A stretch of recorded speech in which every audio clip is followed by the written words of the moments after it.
কাজ করতেছে। কর্মসূচি করতেছো তাই বল নাই বিয়ে ভালো মতন দেখা করছে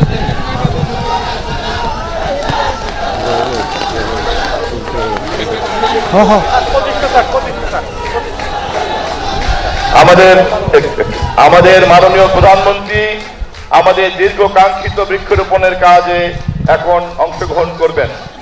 আমাদের মাননীয় প্রধানমন্ত্রীর পরামর্শে এই অঞ্চলের পরিবেশ উপযোগী যে গাছ, নারিকেল, আমড়া, পেয়ারা, অর্জুন, নিম, এই ধরনের গাছ আমরা এখানে রেখেছি। মাননীয় প্রধানমন্ত্রী সব ধরনের গাছই আছেন, তিনি তার ইচ্ছা এবং খুশি মতো গাছ রোপণ করবেন। তিনি প্রথমে রোপণ করছেন নারিকেলের চারা। বিসমিল্লাহির রহমানির রহিম। আমি তারেক রহমান বলছিলাম।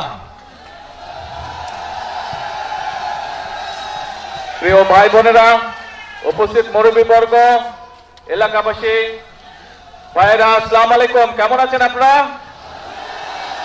আচ্ছা, আজকে আপনাদের এখানে জনসভা নেই। আমি কবে এসেছিলাম জানি 2004 না? হ্যাঁ, 2004 এই এলাকায় কিন্তু আমি এসেছিলাম, মনে আছে? হয়তো অনেকের সাথে সেদিন দেখা হয়েছিল। তা আজকে আবার আলহামদুলিল্লাহ আল্লাহর মধ্যে বহু বছর পরে এসেছি। আজকে এখানে আসার মূল উদ্দেশ্যটা হচ্ছে যে আপনারা নিশ্চয়ই শুনেছেন, নির্বাচনের আগে আমরা কিন্তু বলেছিলাম যে সারা বাংলাদেশে আমরা অনেকগুলো কাজের মধ্যে মূল দুটো কাজ করতে চাই। একটা হচ্ছে এই খাল খনন, যেটা শহীদ রাষ্ট্রপতি জিয়াউর রহমান শুরু করেছিলেন। আরেকটা হচ্ছে বৃক্ষরোপণ সারা বাংলাদেশে, এটাও শহীদ জিয়া শুরু করেছিলেন। দেশনেত্রী খালেদা জিয়াও এই কর্মসূচি চালু রেখেছিলেন। এই কর্মসূচি আমরা আবার ইনশাল্লাহ বাংলাদেশে চালু করেছি। সেই বৃক্ষরোপণ কর্মসূচির অংশ হিসাবেই আজকে এখানে আমি এসেছি। এখানে বৃক্ষরোপণ আমরা করব। তবে এই যে বৃক্ষরোপণ করব, আমি আসার সময় রাস্তায় দেখলাম অনেকগুলো মানুষ রাস্তার দুই ধারে অনেকগুলো গাছের চারা নিয়ে তারা দাঁড়িয়ে আছে। কেউ কেউ রোপণ করেছেন, কেউ কেউ রোপণ করবেন। যেই চারাগুলো রোপণ হয়নি, আমি খেয়াল করে দেখলাম অনেকে চারা যে মাটিটা থাকে সেই মাটিটা একটা পলিথিন দিয়ে প্রাচানো থাকে, কিন্তু পলিথিনটা শুদ্ধ গর্তের মধ্যে দিয়ে দিয়েছে। তো পলিথিনটা শুদ্ধ যদি গর্তের মধ্যে আপনারা দিয়ে দেন তাহলে তো জানেন যে গাছটা নষ্ট হয়ে যাবে। তো যারা যারা এই কাজটা করেছেন দয়া করে সকলে ওই পলিথিনটা খুলে নিয়ে মাটি সহ গাছটা মাটিতে রোপণ করুন, নাহলে তো গাছটা বৃক্ষরোপণ আমাদের গাছটা মরে গেলে তো নষ্ট হয়ে যাবে, তাই না? সেই জন্য সকলকে আমাদেরকে যত্ন সহকারে এই কাজটি করতে হবে। এবং এই যে দেখেন বর্ষাকালে বৃষ্টি হয়। আচ্ছা ভাই, আগে ডাক দেওয়া শেষ করি তারপরে স্লোগান দেয়। এখন না, আস্তে আস্তে। এখন এই যে দেখেন, আমরা দেখেছি যে দেখেন চট্টগ্রাম অঞ্চলের দিকে প্রায় 5টি জেলাতে অনেক বৃষ্টিপাত হয়েছে। তার আগে আবার বৃষ্টিপাত ছিল না বেশ অনেকদিন, তাই না? বৃষ্টি এই যে হচ্ছে, মাঝখানে অনেকদিন গ্যাপ ছিল না বৃষ্টির। এই যে কখনো বৃষ্টি বেশি হচ্ছে, কখনো বৃষ্টি হচ্ছেই না প্রায়। এই যে আবহাওয়ার এই বিষয়টা, এটা কেন হচ্ছে? কারণ সারা পৃথিবীতেই আবহাওয়ার সমস্যা হচ্ছে, কিন্তু বাংলাদেশে বেশি হচ্ছে এই কারণে যে আগে আমরা যখন ছোট ছিলাম তখন শীতকালে যতটা শীত পড়তো, এখানে অনেক মুরব্বী আছে, মুরব্বীরা ভালো বলতে পারবেন যে এখন কিন্তু আগের মতন শীত পড়ে না। এখন আগের মতন শীত পড়ে না। আবার গরমের সময় অনেক বেশি গরম পড়ে। তো এই যে সব সমস্যাগুলো, এই সমস্যাগুলো যদি আমাদেরকে সমাধান করতে হয় বা এই সমস্যার কষ্টটা যদি কমিয়ে আনতে হয়, আমাদেরকে সারা দেশে অনেক গাছ লাগাতে হবে। 20 কোটি মানুষের দেশ, আমাদের যে পরিমাণ গাছ থাকা প্রয়োজন সেই পরিমাণ গাছ সারা বাংলাদেশে নেই। এবং সেই কারণেই শহীদ জিয়া যে কর্মসূচিটি শুরু করেছিলেন, দেশনেত্রী খালেদা জিয়া এই যে বৃক্ষরোপণ কর্মসূচি থেকে এগিয়ে নিয়ে গেছিলেন, আমরাও বর্তমানে বিএনপি দেশ পরিচালনার দায়িত্বে আছে, আমরা অনেকগুলো কর্মসূচির পাশাপাশি আমাদের এই কর্মসূচিটাকেও সারা দেশে আমরা এই কর্মসূচিটা চালু রাখতে চাই। এবং ইনশাআল্লাহ আগামী 5 বছরে আমাদের পরিকল্পনা হচ্ছে যে আমরা 25 কোটি গাছ, আমরা আগামী 5 বছরে সারা দেশে 25 কোটি গাছের চারা আমরা রোপণ করব। এখন একটি গুরুত্বপূর্ণ বিষয় আছে, আজকে প্রায় এখানে 2000 গাছের চারা রোপণ করা হবে। যারা যারা যে গাছের চারাটি রোপণ করবেন, আপনাদের দায়িত্ব কিন্তু আজকে রোপণ করে চলে গেলেই কিন্তু, শুধু রোপণ করলেই কিন্তু কাজ শেষ হয়ে যাচ্ছে না। একটি শিশু যখন ভূমিষ্ঠ হয়, শিশুটা ভূমিষ্ঠ হলেই কিন্তু বাবা মায়ের কাজ শেষ হয়ে যায় না। বরং শিশুটা ভূমিষ্ঠ হবার পরে শিশুটাকে যত্ন সহকারে গড়ে তোলা, যত্ন সহকারে মানুষ করাই হচ্ছে সবচেয়ে আসল কাজ। কাজে এই গাছটা যেটা আপনারা আজকে রোপণ করবেন, এই যে 2000 গাছের চারা রোপণ করা হবে, এই গাছটা কিন্তু শিশু গাছ, আজকে শিশুর মতন, এটিকে বড় করতে হবে। কাজেই যারা যারা গাছের চারাটি রোপণ করবেন তাদের কাছে আমার অনুরোধ থাকবে, এবং যেই বাড়ির সামনে গাছটি রোপণ করা হচ্ছে সেই বাড়িতে যারা বসবাস করবেন অথবা আশেপাশে যদি দোকান থাকে, প্রত্যেকের কাছে আমার অনুরোধ থাকবে, আহ্বান থাকবে যে গাছটি একটা সাইজে বড় না হওয়া পর্যন্ত দয়া করে গাছটিকে যে যতটুকু পারেন যেভাবে পারেন গাছটিকে দয়া করে যত্ন করবেন যাতে গাছটি বড় হতে পারে। কারণ এই গাছটি যদি বড় হয় আপনি বুক ভরে শ্বাস নিতে পারবেন।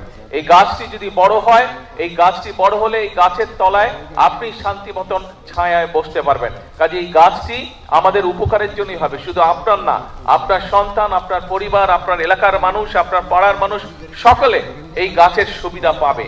গাছটির গরমকালে যখন গাছটি বড় হবে, গরমকালে যখন বাতাস হবে গাছটিতে, এই সেই বাতাসের যে শান্তির স্পর্শ বাতাস সেটিও আপনি পাবেন।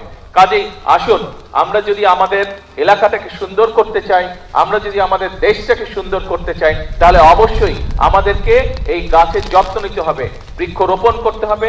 এই বৃক্ষটি বড় হলে যাতে এই বৃক্ষের সুবিধা সকলে পায়, প্রত্যেকটি মানুষ পায়, ওই বৃক্ষের আশেপাশে যারা বসবাস করেন প্রত্যেকটি মানুষ যাতে সেই বৃক্ষের সুবিধাটা পায়, আমাদেরকে সেটাই চেষ্টা করতে হবে। আসুন আল্লাহর নাম নিয়ে বিসমিল্লাহ বলে আমি আমার চারাটি রোপণ করছি। যারা যারা এখনো রোপণ করেননি তাদেরকে অনুরোধ করব, কিন্তু মূল কথা হচ্ছে যে শুধু আজকে রোপণ করে চলে গেলেই হবে না, গাছটি যত্ন নিতে হবে যাতে গাছটি বড় হতে পারে। আপনি যেরকম সন্তানকে দেখেন বড় হতে, সন্তান যত বড় হয় আপনার বুকটা ভরে উঠে আনন্দে, ঠিক এই গাছটি যারা যারা রোপণ করছেন বা গাছের যাদের দোকানপাট, বাসা বাড়ির আশেপাশে বা সামনে এই গাছের চারাটি রোপণ করার পরে গাছটি যখন বড় হবে দেখবেন সন্তান বড় হওয়ার যে আনন্দ, ঠিক গাছটি যখন যত বড় হবে দেখবেন একই রকম আপনি আনন্দ পাবেন। আসুন আল্লাহ দেওয়া এই নিয়ামত, এই আনন্দটি আমরা আজকে সকলে ভাগ করে নিই। হ্যাঁ, আপনারা আজকে যারা 2500, 2000 না, এখানে 2500 গাছ রোপণ করা হবে, যারা 2500 গাছের চারা রোপণ করবেন তাদের সকলকে আমি অনুরোধ করব, আসুন সুন্দরভাবে আমরা চারাটি রোপণ করি, আমরা একসাথে আজকে 2500 চারা রোপণ করি আগামী 2 মিনিটের মধ্যে। হ্যাঁ, আচ্ছা, বৃক্ষরোপণ উপলক্ষে একটা সুন্দর স্লোগান আমরা তৈরি করেছি, বৃক্ষরোপণে সাজাই দেশ সবার আগে, বৃক্ষরোপণে জোরে, বৃক্ষরোপণে সবার আগে হলো না, আরো জোরে বলতে হবে, বৃক্ষরোপণে সবার আগে। ইয়েস, আসেন বিসমিল্লাহ বলে আমরা গাছের চারাটি রোপণ করি।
সবাই তো তুলেন।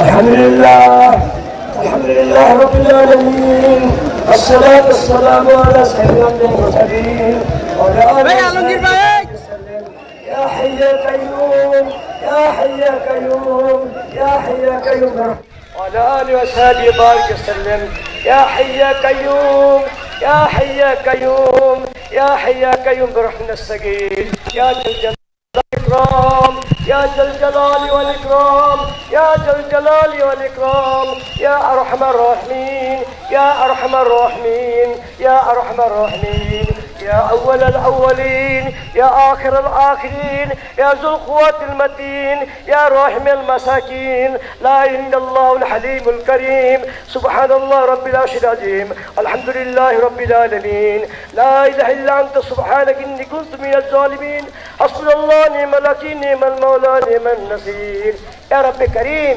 আমাদের এই কর্মসূচিকে আপনি কবুল আর মঞ্জুর করে নিন। ইয়া আল্লাহ, আপনি আমাদেরকে প্রধানমন্ত্রী কর্তৃক আজকে এই আমাদের বৃক্ষরোপণকে আপনি কবুল আর মঞ্জুর করে নিন। আল্লাহ, আমাদের নূতন খাল হয়েছে, খাল খনন হয়েছে, এর পাশে এই বৃক্ষরোপণ হয়েছে। আল্লাহ, এর মধ্যে যত ভালাই আছে আপনি সমস্ত ভালাইকে দান করেন। আল্লাহ, যত খারাপই আছে খারাপই আপনি হেফাজত করেন। আল্লাহ আমাদের আল্লাহ আপনি আমাদেরকে কবুল আর মঞ্জুর করেন। আল্লাহ, আমাদের প্রধানমন্ত্রীকে আপনি হায়াতের প্রতি বরকত দান করেন। আল্লাহ, যেসব কর্মসূচি নিয়েছেন এই কর্মসূচি বাস্তবায়ন করে তৌফিক দান করেন। আল্লাহ, পর থেকে নিচ থেকে আপনি হেফাজত করেন। আসমানি জমিন আসমানি উঠে যান, জমিনের পাড়ার জমি দখল করে নেন। আল্লাহ, আপনি কবুল করে নেন। আল্লাহ, তাকে কবুল করেন, তার সহকর্মীদের কবুল করেন, সারা দেশের মানুষকে কবুল করে নেন। আল্লাহ আমাদের আমাদের এই বাংলাদেশের স্বাধীনতার ঘোষক শহীদ রাষ্ট্রপতি জিয়াউর রহমানকে আপনি শাহাদাত হিসেবে কবুল করে নেন। আল্লাহ, সাহাবীদের সাথে আল্লাহ শাহাদাতকারী সাহাবীদের সাথে হাসর নাসর করেন। আমাদের ম্যাডামকে আল্লাহ সাহাবীদের সাথে জান্নাতের মাকাম উচ্চ মাকাম দান করেন। আরে আল্লাহ, কুকুর রহমানকে আপনি জান্নাতের মধ্যে বড় মাকাম দান করেন। আল্লাহ, আমাদের প্রধানমন্ত্রীকে আপনি কবুল আর মঞ্জুর করেন, সমস্ত দিকে হেফাজত করেন, আসমানি জমিনে বালা মুসিবত থেকে হেফাজত করেন, তার সাথে যত সহকর্মী আছে তাদেরকে হেফাজত করেন, দেশকে হেফাজত করেন, বন্ধন কবুল করেন। আল্লাহ, বন্ধনকে আমাদের হেফাজত করেন, খারাপই আছে খারাপি দান করেন, খারাপি হেফাজত করেন, ভালাই দান করেন। হুজুর সাল্লাল্লাহু আলাইহি ওয়াসাল্লাম থেকে ভালাই দান করেন। হুজুর সাল্লাল্লাহু আলাইহি ওয়াসাল্লাম থেকে হেফাজত করেন, আমাদের কবুল করেন। সুবহান রাব্বিকা রাব্বিল ইজ্জাতি আম্মা ইয়াসিফুন ওয়া সালামুন আলাল মুরসালিন আলহামদুলিল্লাহি রাব্বিল আলামিন আমিন আমিন বিরহমাতিকা ইয়া আরহামার রাহিম।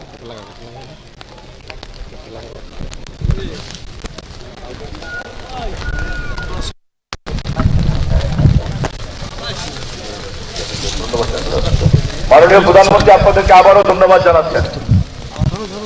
প্রিয় ভাই বোনেরা, এই যে আমরা যে গাছের চারা রোপণ করলাম, আমি কিন্তু আপনাদের কাছে একটি অনুরোধ করেছি এবং আহ্বান করেছি যে এই গাছের যত্ন নিতে হবে। এই গাছের যদি আমরা যত্ন নেই, গাছটি যখন বড় হবে তখন এটা কি অন্য দেশে বাতাস দিবে? অন্য দেশের মানুষকে বাতাস দিবে? কাকে বাতাস দিবে? এই এলাকার মানুষকে। এই গাছের সুফল যেটা সুফল আছে সেটা কে ভোগ করবে? এইটা ভোগ করবে মানুষ, এই এলাকার মানুষ ভোগ করবে। আরেকটি বিষয় আপনাদের সকলকে আমি বলতে চাই, একটি বিষয়, এই দেশটির মালিক কারা? আমরাটা কারা? এই দেশের জনগণ। এখন যেহেতু আপনারা এই দেশের জনগণ, এই দেশের মালিক, আপনি যেই ঘরের মালিক, যেই ঘরে আপনি থাকেন, সেই ঘরের যত্ন কে করে? সেই ঘরটি যদি ময়লা হয়ে যায়, কোন একটি খুঁটি দুর্বল হয়ে যায়, তো সেইটির যত্ন কে করে? ঠিকঠাক কে করে? ঘরের মালিক করে না? ঘরের মালিক করে। তো দেশটা যেহেতু আমাদের সকলের, এই দেশটার তো আমাদেরকে যত্ন করতে হবে।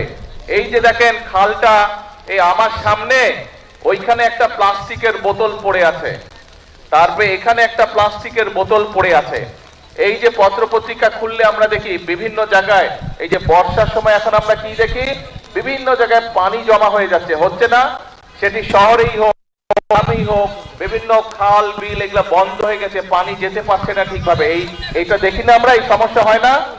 তো এখন এই যে সব জায়গায় যদি আমরা ময়লা ফেলি, আবর্জনা ফেলি, তাহলে এই খাল বিল সব ময়লা হয়ে যাবে, খাল বিল সব বন্ধ হয়ে যাবে। এবং খাল বিল যদি বন্ধ হয়ে যায়, এই খালটি যদি চালু থাকে, এই খালে যদি পানি প্রবাহিত করে, উপকারটা কাদের হবে? এই এলাকার মানুষের হবে।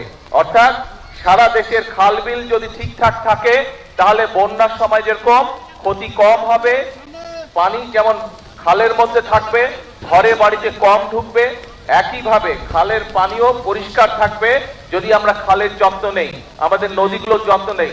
সেই পানি তো আমরাই ব্যবহার করি। তো সেই জন্য আপনাদের সকলের কাছে আমার অনুরোধ থাকবে, এই রাস্তা দিয়ে আসার সময় দেখলাম যেখানে সেখানে বাজার আছে সেইখানে বিভিন্ন রকম কাগজ পত্র, পলিথিন, প্লাস্টিকের ব্যাগ, বিভিন্ন জিনিস পড়ে, প্লাস্টিকের বোতল পড়ে পরিবেশটা একদম নষ্ট হয়ে যাচ্ছে। পরিবেশ যদি নষ্ট হয়ে যায় তাহলে ক্ষতিটা কার হবে বলেন তো? কারণ এই যে ঢাকা শহরে গেলে এই বিভিন্ন পরিবেশের কারণে ধোঁয়া, গাড়ির ধোঁয়া, ট্রাকের ধোঁয়া, ইঞ্জিনের ধোঁয়া, এই ময়লা মানুষের শ্বাস নিতে কষ্ট হয়। এই গ্রামে আসলে তাও কিছুটা ভালো লাগে, তাও কিছুটা বুক ভরে শ্বাস নেওয়া যায়। কিন্তু এই আবর্জনা দিয়ে যদি সব জায়গায় ভরে যায় তাহলে তো পুরো দেশের পরিবেশ নষ্ট হয়ে যাবে। তখন ছোট বড় সব মানুষের ক্ষতি হবে, শ্বাস নিতে কষ্ট হবে, শ্বাসজনিত বিভিন্ন রকম অসুখ বিসুখ হবে। আপনাদের সকলের কাছে আমার আহ্বান, এবং এখানে আজকে মিডিয়ার ভাইরা আছেন, ভাই বোনেরা আছেন, তাদের মাধ্যমে আমি সমগ্র দেশের মানুষকে অনুরোধ করব, আসুন আমরা চেষ্টা করি যেখানে সেখানে আবর্জনা যেন আমরা না ফেলি। আমাদের কোন একটা ব্যবহার্য জিনিস, ব্যবহারের প্রয়োজনীয়তা ফুরিয়ে গেল, পানি খেলাম, পানির বোতলটা খালি হয়ে গেল, আমরা যেখানে সেখানে ফেলে দেই।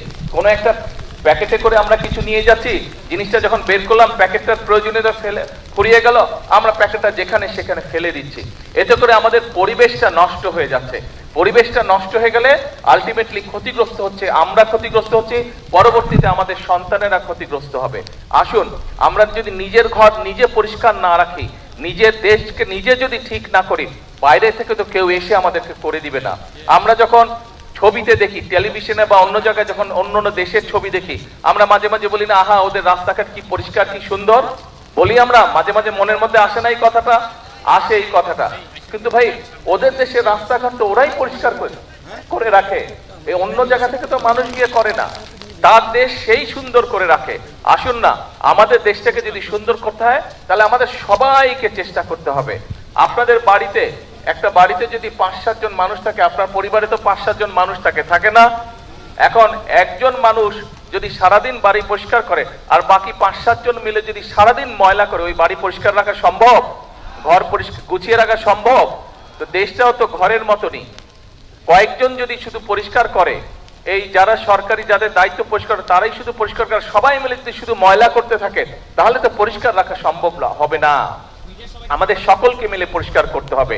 যেখানে ময়লা ফেলার জায়গা, সেই ময়লাটা সেখানেই ফেলতে হবে। আমরা যদি চারিদিকে ছড়িয়ে ছিটিয়ে ময়লা ফেলি, একদিকে যেরকম দেখতে খারাপ লাগবে, আপনারা তো বাসে করে বিভিন্ন জায়গায় যান না, বরিশাল সদরে যান, ঢাকায় যাচ্ছেন, বিভিন্ন জায়গায় যাচ্ছেন, বাসে করে যখন যাবেন দেখবেন যেখানে বাজার ঘাট, দোকানপাট আছে সেখানে ময়লা দিয়ে ভরা, সেখানে বিভিন্ন রকম আবর্জনা দিয়ে ভরা। ময়লা দেখতে কারো ভালো লাগে? তো ময়লা হলে কি হয়, পরিবেশটা ময়লা হয়ে যায়, দেখতেও ভালো লাগে না, দেখতেও ভালো লাগে না। তাহলে আসুন আমাদের দেশের যত্ন আমাদেরকে নিতে হবে, আমাদের দেশকে গড়ে তুলতে হবে আমাদেরকে। আমরা সবাই মিলে চেষ্টা করি, আমরা সবাই মিলে যদি সচেতন হই তাহলে আমরা আমাদের পরিবেশটা সুন্দর করতে পারবো। আমরা যদি আমাদের পরিবেশটা সুন্দর করতে পারি, আমাদের ভবিষ্যৎ বংশধররা একটা সুন্দর জায়গায় থাকতে পারবে। আমরা এইভাবে, এই যে খালের মধ্যে প্রয়োজন শেষ হয়ে গেছে, প্লাস্টিকের বোতল ফেলে দিয়ে গেছে, ওখানে আরেকটা প্লাস্টিকের পানির বোতল ফেলে দিয়ে গেছে, বিভিন্ন জায়গায় দেখবেন যে পলিথিন ফেলে দিয়ে গেছে, কাগজ ফেলে দিয়ে গেছে, ওই যে ওখানে খুব সম্ভব একটা সিগারেটের প্যাকেট পড়ে আছে। আসুন আজকে থেকে আমরা চেষ্টা করি আমরা যত্র তত্র ময়লা ফেলবো না। আমরা যত্র তত্র যেখানে সেখানে এই ধরনের জিনিসপত্র, প্লাস্টিকের বোতল, পলিথিনের ব্যাগ, আমরা এই সিগারেটের প্যাকেট, এগুলা যত্র তত্র ফেলবো না। যদি শেষ হয়ে যায়, যদি ফেলে দেওয়ার প্রয়োজন হয়, আমরা ধরে রাখবো, যখন একটি নির্দিষ্ট ময়লা ফেলার জায়গা পাবো আমরা সেইখানেই সেটি ফেলে দিব। আমরা কি এই প্রতিজ্ঞাটা করতে পারি, এই চেষ্টাটা করতে পারি কি ভাই? এই চেষ্টাটা আমরা করতে পারি? খুব কাজা। আমার পকেটে যদি হাত দেন, এই দেখেন টিস্যু বের হবে আমার পকেট থেকে। এই টিস্যু একটু আগে আমি যে মাটি নিয়ে হাত ধুয়ে, এখন এখানে তো টিস্যুটা ফেললে তাহলে তো আমি আপনাদের যা বলছি আমি নিজেই সেটা মানলাম না। সেই জন্য ছোটবেলা থেকে আমি অভ্যাস করে নিচ্ছি, যখন আমি টিস্যু ব্যবহার করি করে আমি আমার পকেটের মধ্যে রেখে দিই টিস্যুটা। আমার যে কোনো প্যান্টের পকেটে হাত দিলেই দেখা যাবে টিস্যু বের হয়ে আসতেছে। সারাদিনে সব টিস্যু গিয়ে প্যান্টের পকেটে জমা হয়। রাতে যখন বাসায় যাই, আমি রাত্রে বাসায় গিয়ে ডাস্টবিনের মধ্যে বা যেখানে ময়লা ফেলার জায়গা সেখানে আমি টিস্যুগুলো নিয়ে ফেলে দিই, সারাদিনের ব্যবহৃত টিস্যু। কাজেই আমি এই কাজটি চেষ্টা করেছি, আমি আস্তে আস্তে আমার মধ্যে এই অভ্যাসটা গড়ে তুলতে সক্ষম হয়েছি। আমরা যদি সকলে মিলে চেষ্টা করি আজকে থেকে, এই অভ্যাসটা আমরা সকলে মিলে তৈরি করতে পারবো। এবং এই অভ্যাসটা যদি আমরা প্রত্যেকটা মানুষ, এই দেশের প্রতিটি মানুষ যদি আমরা এই অভ্যাসটি গড়ে তুলতে পারি, তাহলে আমরা একটা সুন্দর পরিষ্কার একটি দেশ গড়ে তুলতে পারবো, যেই দেশের পরিবেশটা সুন্দর হবে, যেই দেশটি দেখে সবাই প্রশংসা করবে। নিজের দেশের মানুষ যেমন প্রশংসা করবে, একইভাবে বিদেশ থেকে যারা আসবে তারাও বলবে যে বাংলাদেশ একটি পরিষ্কার দেশ, বাংলাদেশ একটি সুন্দর দেশ, বাংলাদেশের মানুষ তাদের নিজেদের দেশটাকে গুছিয়ে রেখেছে, পরিচ্ছন্ন করে রেখেছে। প্রিয় ভাই বোনেরা, আজকে আপনাদের সামনে আমি কোনো রাজনৈতিক বক্তব্য দিলাম না, কারণ রাজনৈতিক বক্তব্য থেকে নিজের দেশের জন্য ভালো কিছু করাটা অনেক অনেক অনেক গুরুত্বপূর্ণ। আমি মনে করি এই যেই কথাটি আমি বলেছি, এই কথাটি, এই কাজটি যদি আমরা করতে পারি, এটি দেশের জন্য অনেক বড় গুরুত্বপূর্ণ। এটি দেশের জন্য বর্তমানে এবং ভবিষ্যতে বাংলাদেশের ভবিষ্যৎ প্রজন্মদের জন্য একটি সুন্দর সুস্থ দেশ গড়ে তুলতে আমাদেরকে সাহায্য করবে। আসুন আজকে এই বৃক্ষরোপণের দিনে, আজকের এই কর্মসূচির দিনে আমরা সকলে মিলে প্রতিজ্ঞা করি যে আমরা আমাদের স্ব অবস্থান থেকে প্রত্যেকটি মানুষ যতটুকু সম্ভব হবে আমরা চেষ্টা করব আমাদের আশেপাশের পরিবেশের প্রতি আমরা যত্ন নিব। আমরা চেষ্টা করব আমাদের আশেপাশের ঘর বাড়ি রাস্তাঘাট যতটুকু সম্ভব আমরা আমাদের অবস্থান থেকে আমরা চেষ্টা করব সেই পরিবেশটিকে রক্ষা করার জন্য, পরিবেশটিকে পরিষ্কার রাখার জন্য, পরিবেশটিকে সুন্দর রাখার জন্য। আপনাদের কাছে এই প্রত্যাশা রেখে আমার বক্তব্য শেষ করছি। আল্লাহ হাফেজ। বাংলাদেশ জিন্দাবাদ, বাংলাদেশ জাতীয়তাবাদী দল জিন্দাবাদ। আসসালামু আলাইকুম।